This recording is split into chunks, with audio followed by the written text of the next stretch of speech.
everybody, this is Divyashri. Welcome to Literary Canon. In this video, we are going to discuss about Age of Elizabeth, part 3. In this part, we are going to discuss about Elizabethan essayist. Okay, so without further ado, let's start the class.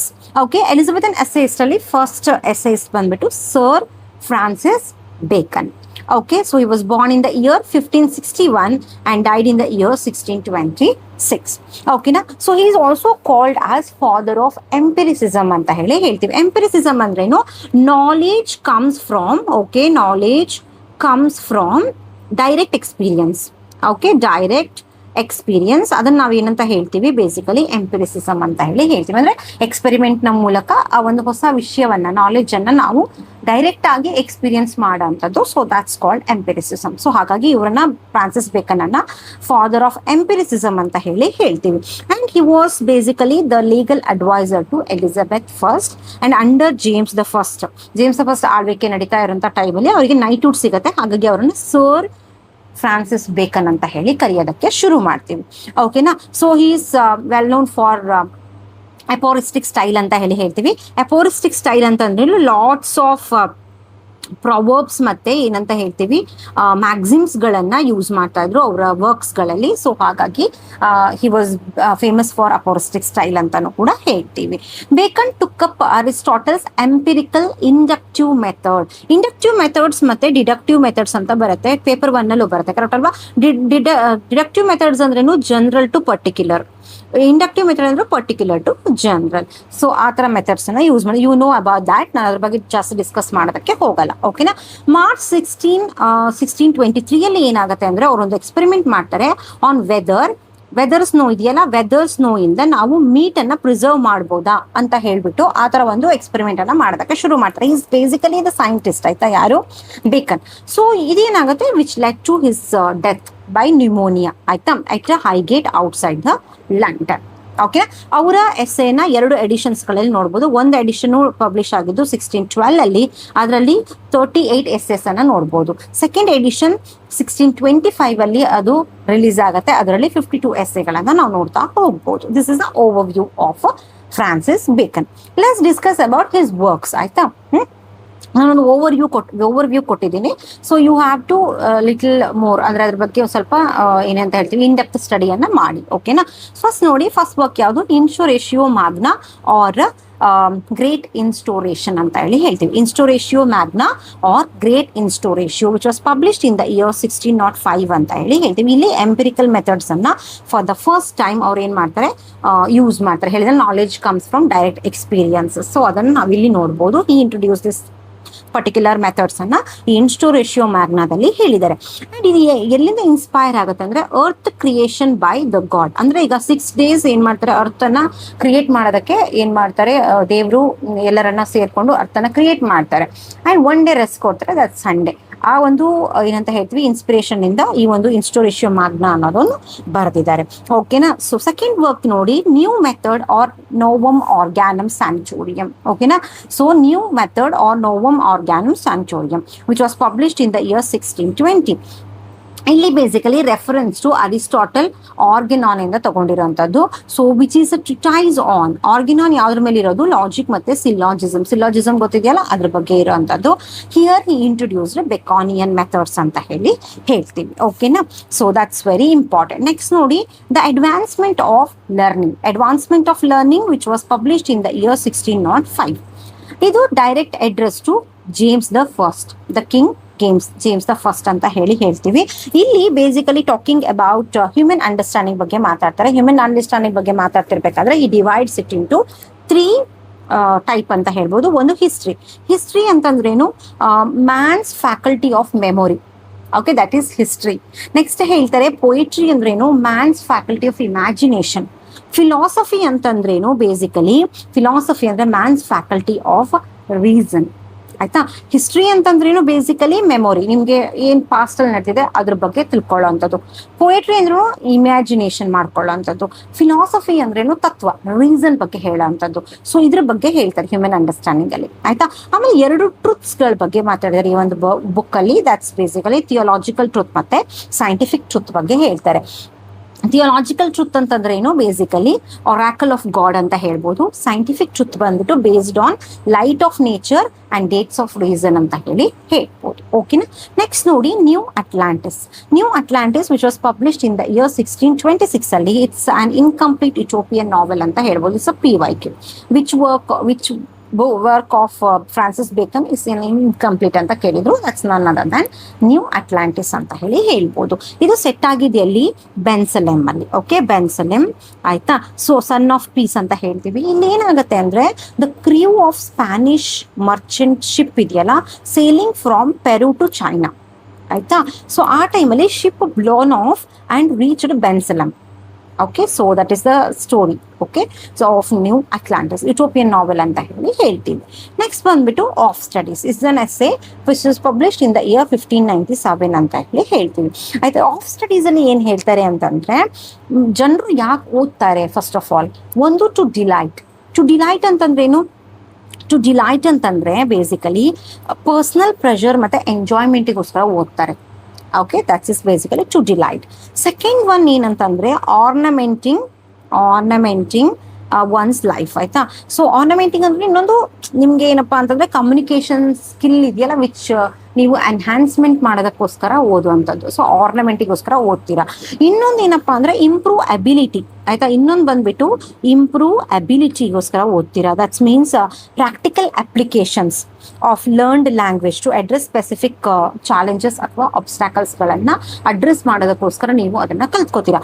So this is the benefits of studies ಅಂತ ಹೇಳ್ತೀವಿ. Most important quotes ಯಾವುದು ಅಂದ್ರೆ, reading makes a full man, conference a ready man, and writing an exact man. This is a famous quote of study. This is basically the PYQ ಅಂತಾನೂ ಹೇಳ್ಬೋದು. Next ಬಂದ್ಬಿಟ್ಟು of marriage and single life ಬಗ್ಗೆ ಹೇಳ್ತಾರೆ. That next work ಬಂದ್ಬಿಟ್ಟು of marriage and single life. ಇದ್ರಲ್ಲಿ ಏನ್ ಹೇಳ್ತಾರೆ ಅಂತಂದ್ರೆ, married men didn't take risk because they had wife and children. ಅಂದ್ರೆ ಅವ್ರು ಹೇಳ್ತಾರೆ ಮ್ಯಾರಿಡ್ ಮೆನ್ಗಳು ರಿಸ್ಕ್ ತಗೊಳಕ್ ಹೋಗಲ್ಲ, ಬಿಕಾಸ್ ಅವರಿಗೆ ಹೆಂಡತಿ ಮಕ್ಕಳೆಲ್ಲ ಇರ್ತಾರೆ. ಸೊ ಹಾಗಾಗಿ ರಿಸ್ಕ್ ತಗೊಳಲ್ಲ ಅಂತ ಹೇಳಿ ಹೇಳ್ತಾರೆ.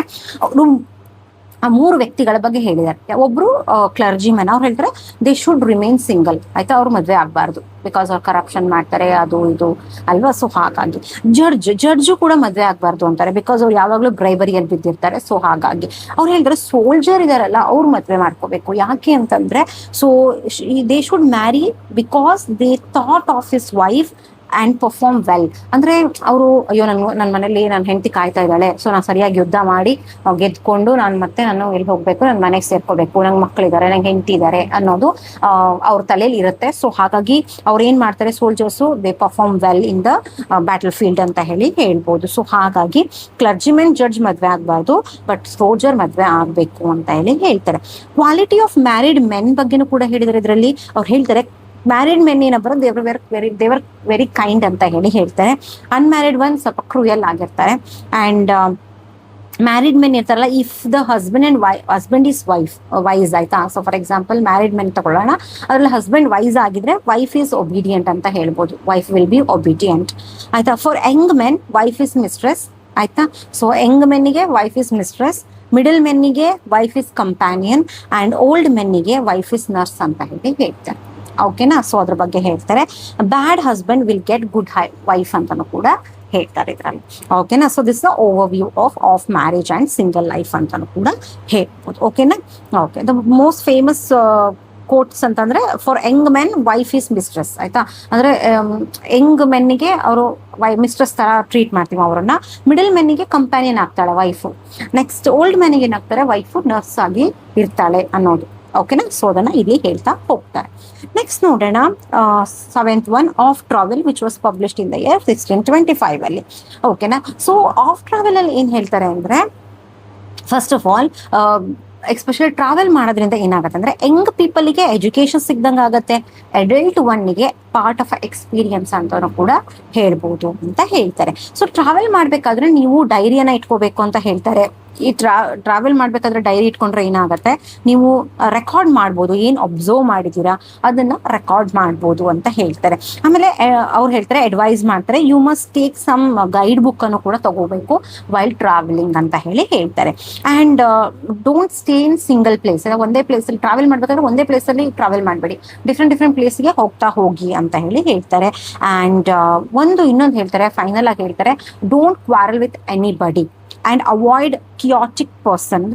ಅಂದ್ರೆ ಲೈಕ್ ಅಂತಹ ಆಂಗ್ರಿ ಪರ್ಸನ್ಗಳನ್ನ ಏನು ಅವ್ರ ಜೊತೆ ಎಲ್ಲ ಜಗಳಕ್ಕೆಲ್ಲ ಹೋಗ್ಬೇಡಿ ಅಂತಾನು ಕೂಡ ಹೇಳ್ತಾರೆ. ಆಫ್ ಟ್ರಾವೆಲ್ ಅಲ್ಲಿ ಮೋಸ್ಟ್ ಇಂಪಾರ್ಟೆಂಟ್ ಕೋಟ್ಸ್ ಏನಪ್ಪಾ ಅಂತಂದ್ರೆ, travel with the younger sort is a part of education, in the elder the part of experience. ಅದು ಹೇಳಿದ್ರೆ ಯಂಗರಿಗೆ ಅದು ಎಜುಕೇಶನ್ ಆದ್ರೆ ಎಲ್ಡರಿಗೆ ಅಂದ್ರೆ ಅಡಲ್ಟ್ಸ್ಗೆ ಅದು ಎಕ್ಸ್ಪೀರಿಯನ್ಸ್ ಆಗುತ್ತೆ ಟ್ರಾವೆಲ್ ಅನ್ನೋದು. ಓಕೆನಾ.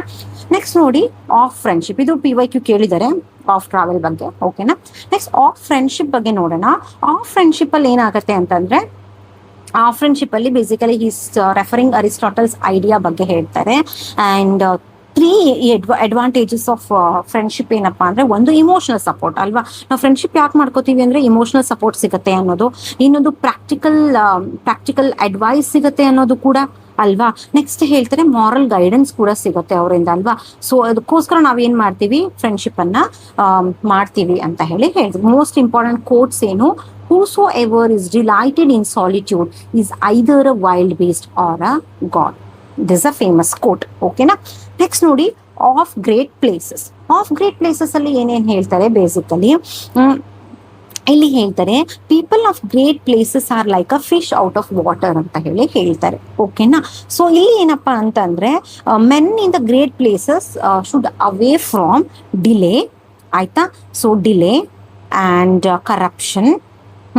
ಕರಪ್ಷನ್, ರಫ್ನೆಸ್ ಅಂಡ್ ಫೆಸಿಲಿಟಿ, ಈ ತರ ಬಗ್ಗೆ ಹೇಳ್ತಾ ಹೋಗ್ತಾರೆ. ಓಕೆನಾ. ಗ್ರೇಟ್ ಪ್ಲೇಸ್ ಕೋಟ್ ಏನಂದ್ರೆ, ವೆರಿ ಇಂಪಾರ್ಟೆಂಟ್ ಕೋಟ್ಸ್ ಯಾವುದು, all rising to the great place is by winding stair. Actually ಹೆಂಗ್ ಕೇಳಿದ್ರು ಅಂದ್ರೆ ಕ್ವೆಶ್ಚನ್ ನ, all rising to the great place is by dash is winding stair. Okay. So this a famous quote and it's a PYQ also. ಈ ಕೋಟ್ basically PYQ ಆಗಿತ್ತು. ಓಕೆನಾ. Next ನೋಡಿ, of truth ಬಗ್ಗೆ ಮಾತಾಡ್ತಾರೆ. ಓಕೆ. ಆಫ್ ಟ್ರುತ್ ಬಗ್ಗೆ ಮಾತಾಡ್ತಾರೆ. ಇಲ್ಲಿ ಆಫ್ ಟ್ರುತ್ ಅಲ್ಲಿ ಏನ್ ಹೇಳ್ತಾರೆ ಅಂತಂದ್ರೆ, ಇದು ಎಕ್ಸಾಂಪಲ್ ಏನ್ಷಿಯಂಟ್ ರೋಮ್ ನ ಕಥೆಯಿಂದ ಶುರು ಮಾಡ್ತಾರೆ. ಓಕೆನಾ. ಏನ್ಷಿಯಂಟ್ ರೋಮ್ ನ ಕಥೆಯಿಂದ ಸ್ಟಾರ್ಟ್ ಮಾಡ್ತಾರೆ. His name is Pontius Pilate in the Christ crucifixion. ಆ ಒಂದು ಏನಂತ ಹೇಳ್ತೀವಿ, ಎಕ್ಸಾಂಪಲ್ ಅನ್ನ ತಗೊಂಡು ಆಫ್ ಟ್ರುತ್ ಬಗ್ಗೆ ಹೇಳ್ತಾ ಹೋಗ್ತಾರೆ. ಮೋಸ್ಟ್ ಇಂಪಾರ್ಟೆಂಟ್ ಕೋಟ್ಸ್ ಏನು, what is truth, jesting Pilate and would stay for an answer. This is the famous quote of truth ಅಂತ ಹೇಳ್ಬೋದು. Next of revenge. Of revenge ಅಲ್ಲಿ ಏನ್ ಹೇಳ್ತಾರೆ ಅಂದ್ರೆ, brutal people only indulge in the revenge ಅಂತ ಹೇಳ್ತಾರೆ. Brutal people ಮಾತ್ರ revenge ಅಲ್ಲಿ ಏನ್ ಮಾಡ್ತಾರೆ, ಇಂಡಲ್ಜ್ ಆಗಿರ್ತಾರೆ. Okay. Revenge keeps is own wounds fresh ಅಲ್ವಾ. ನಿಮ್ಗೆ ಏನೋ ಗಾಯ ಆಗಿರುತ್ತಲ್ಲ, ಅದನ್ನ ನೀವು 24 ಗಂಟೆ ಏನೋ ಅದನ್ನ ಮುಟ್ತಾ ಇದ್ರೆ, ಅಥವಾ ಅದನ್ನ ತುರ್ಸ್ಕೊಂತಾ ಇದ್ರೆ, ಅದನ್ನ ಇಚಿಂಗ್ ತರ ಮಾಡ್ತಾ ಇದ್ರೆ ಏನಾಗುತ್ತೆ, ಅದು ಹಂಗೆ ಫ್ರೆಶ್ ಆಗಿರುತ್ತೆ ಅಲ್ವಾ. ಸೊ ಅದೇ ರಿವೆಂಜ್ ಅನ್ನೋದು ವೂಂಡಿಂಗ್ ಫ್ರೆಶ್ ವೂಂಡ್ ತರ ಇದ್ದ ಹಾಗೆ ಅಂತಾನು ಕೂಡ ಹೇಳ್ತೀವಿ. Revenge is a kind of wild justice. This is the famous quote of revenge ಅಂತ ಹೇಳ್ಬೋದು. ನೆಕ್ಸ್ಟ್ ಲಾಸ್ಟ್ ನೋಡಿ, ಆಫ್ ಸೂಪರ್ಸ್ಟಿಷನ್ಸ್ ಅಲ್ಲಿ ಹೇಳ್ತಾರೆ. ಇದ್ರಲ್ಲಿ ಹೇಳ್ತಾರೆ, ಅಥೇಯಿಸಮ್ ಇದೆಯಲ್ಲ, atheism is better than superstition ಅಂತ ಹೇಳ್ತಾರೆ. ದೇವ್ರು ನಮ್ದೇ ಇರೋದೇ ಬೆಟರ್ ಇನ್ಸ್ಟೆಡ್ ಆಫ್ ಸೂಪರ್ಸ್ಟಿಷನ್ ಅಂತ ಹೇಳ್ತಾರೆ. ಓಕೆನಾ. So these are the works of 12 works of Bacon ಅಂತ ಹೇಳ್ಬೋದು. ನಾನು ಜಸ್ಟ್ ಓವರ್ವ್ಯೂ ಕೊಟ್ಟಿದ್ದೀನಿ. So most important quotes of these works ಅನ್ನ ನೀವು ನೋಟ್ ಡೌನ್ ಮಾಡ್ಕೋಬೇಕು. ಓಕೆನಾ. ನೆಕ್ಸ್ಟ್ ನೋಡೋಣ, ಅದರ್ ಎಸ್ಸೇಸ್ ಯಾರ್ಯಾರು ಬರ್ತಾರೆ. ಫಸ್ಟ್ ಒನ್ ಬಂದ್ಬಿಟ್ಟು Richard Hooker famous for of the laws of Ecclesiastical Polity. Very important, because ಇದ್ರ ಬಗ್ಗೆ ತುಂಬಾ ಟೈಮ್ PYQ ಕೇಳಿದ್ದಾರೆ. ಫಸ್ಟ್ 4 ಬುಕ್ಸ್ ಯಾವಾಗ ಪಬ್ಲಿಷ್ ಆಗುತ್ತೆ, 1594 ಅಲ್ಲಿ. 5th ಬುಕ್ ಯಾವಾಗ ಪಬ್ಲಿಷ್ ಆಗುತ್ತೆ, 1597 ಅಲ್ಲಿ. ಫೈನಲ್ 3 ನಾನು ಆಡ್ ಮಾಡಿಲ್ಲ, ಇದು ಫೈನಲ್ 3 ಏನಾಗುತ್ತೆ, ಪೋಸ್ಟ್ಹುಮಸ್ಲಿ. ಓಕೆ. ಪೋಸ್ಟ್ಹುಮಸ್ಲಿ ಪಬ್ಲಿಷ್ ಆಗುತ್ತೆ. ಓಕೆನಾ. So I forgot to add that. ಓಕೆನಾ. ಇಲ್ಲಿ Richard Hooker in is famous work of the laws of Ecclesiastical Polity ಅಲ್ಲಿ ಅಗೇನ್ಸ್ಟ್ ದ ಪ್ಯೂರಿಟನ್ ಐಡಿಯಾ. ಅಂದ್ರೆ ಅವ್ರು ಹೇಳ್ತಾರೆ, scripture is the only rule ಅಲ್ವಾ, ಒಬೇ ದ ಸ್ಕ್ರಿಪ್ಚರ್ ಅಂದ್ರೆ ಏನು, ಬೈಬಲ್ಲೇ ಫೈನಲ್ ರೂಲ್. ಸೊ ಅದನ್ನ ನೀವು ಒಬೇ ಮಾಡಬೇಕು ಅನ್ನೋದು. Church of England is corrupted by Pope ಅಂತ ಹೇಳ್ತಾರೆ. ಸೊ ಅದು ಅಗೇನ್ಸ್ಟ್ ಮಾಡ್ತಾರೆ. Bishop should not be the head of church ಅನ್ನೋದು, and no civil governor control the church. So ಇದನ್ನೆಲ್ಲ ಏನಂತ ಹೇಳ್ತಾರೆ, ಅಗೇನ್ಸ್ಟ್ ಮಾಡಿ, ಎಸ್ಪೆಷಲಿ ಪ್ಯೂರಿಟನ್ ಐಡಿಯಾನ ಕಂಪ್ಲೀಟ್ ಆಗಿ ಅಗೇನ್ಸ್ಟ್ ಮಾಡ್ತಾರೆ ಯಾರು, Richard Hooker in is famous work of the laws of Ecclesiastical history, polity. ಆಯ್ತಾ, ಇಲ್ಲಿ ತುಂಬಾ ಕ್ವಶನ್ಸ್ ಅನ್ನು ಕೇಳಿಲ್ಲ, ಅವ್ರದ್ದು ವರ್ಕ್ಸ್ ಬಗ್ಗೆ ಮಾತ್ರ ಕೇಳಿದ್ದಾರೆ ಅಂಡ್ ಪಬ್ಲಿಕೇಶನ್ಸ್ ಡೇಟ್ಸ್ ಬಗ್ಗೆ ಮಾತ್ರ ಕೇಳಿದ್ದಾರೆ. ಅಪಾರ್ಟ್ ಫ್ರಮ್ ಇನ್ ಡೆಪ್ತ್ ಆಗಿ ಏನು ಕೇಳಲಿಲ್ಲ. ಓಕೆನಾ. Next Walter Raleigh basically his famous works ಯಾವ್ಯಾವುದು, discovery of Guiana, the historic of the world and the nymph's reply to the shepherd. So these 4 are the most famous works of ಏನಂತ ಹೇಳ್ತೀವಿ, basically ಏನಂತ ಹೇಳ್ತೀವಿ, works of Walter relay ಅಂತ ಹೇಳ್ಬೋದು. Actually ನಿಮ್ಗೆ ಇದೊಂದು ಹೇಳಬೇಕು, nymph's reply to the shepherd ಇದೆಯಲ್ಲ, this is basically reply to reply to Christopher Marlowe ಒಂದು ವರ್ಕ್ಸ್ ಬರೆದಿದ್ದಾರೆ. ಯಾವ್ದದು, that is the passionate shepherd, shepherd to his love, to his love which was published in 1599 publish ಮಾಡ್ತಾರೆ. ಇದಕ್ಕೆ reply ಕೊಟ್ಟಿರೋಂಥದ್ದು Walter Raleigh. Understand, pastoral poem ಇದು, ಇದಕ್ಕೆ ಅವ್ರು line by line reply ಕೊಟ್ಟಿದ್ದಾರೆ. Understand. So that is the works of the nymph's reply to the shepherd ಅಂತ ಹೇಳ್ಬೋದು. ಇಲ್ಲಿಗೆ ನಾನು ಕ್ಲಾಸ್ನ ಮುಗಿಸ್ತಾ ಇದ್ದೀನಿ. Okay, this is my Telegram channel, feel free to join this channel. ಓಕೆನಾ.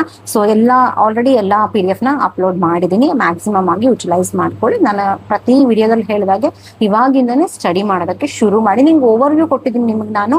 ಸೊ ನೀವೇನ್ ಮಾಡ್ಬೇಕು, ಇನ್ ಡೆಪ್ತ್ ಆಗಿ ಓದಬೇಕು ಅಷ್ಟೇ ಇರೋದು. ಅಪಾರ್ಟ್ ಫ್ರಮ್ ದಟ್ ರೆಸ್ಟ್ ಕೆಲಸ ಎಲ್ಲ ನಾನು ಮುಗಿಸ್ಬಿಟ್ಟಿದ್ದೀನಿ ನಿಮಗೆ. ಸೊ ಜಸ್ಟ್ ಅನಲೈಸ್ ಮಾಡೋಂಥದ್ದು, ಇನ್ ಡೆಪ್ತ್ ಆಗಿ ನಿಮ್ಗೆ ಯಾವ್ಯಾವ ವರ್ಕ್ಸ್ಗಳನ್ನ ಜಾಸ್ತಿ ಓದಬೇಕು ಅಂತ ಹೇಳಿದ್ದೀನಿ, ಅದನ್ನು ನೀವು ಮಾಡೋಂಥದ್ದು ನಿಮ್ಮ ಕೆಲಸ.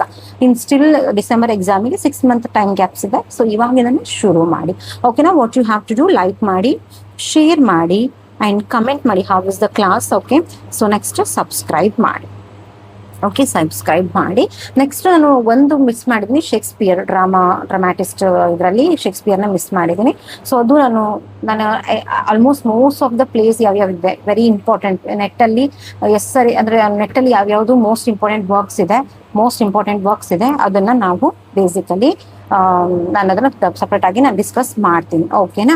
ಸೊ ಅದನ್ನ ಸಪ್ರೇಟ್ ಆಗಿ ವಿಡಿಯೋನ ಮಾಡ್ತೀನಿ ನಾನು, ಅದು ಸ್ವಲ್ಪ ಟೈಮ್ ತಗೊಳತ್ತೆ. Okay, so until that take care, bye.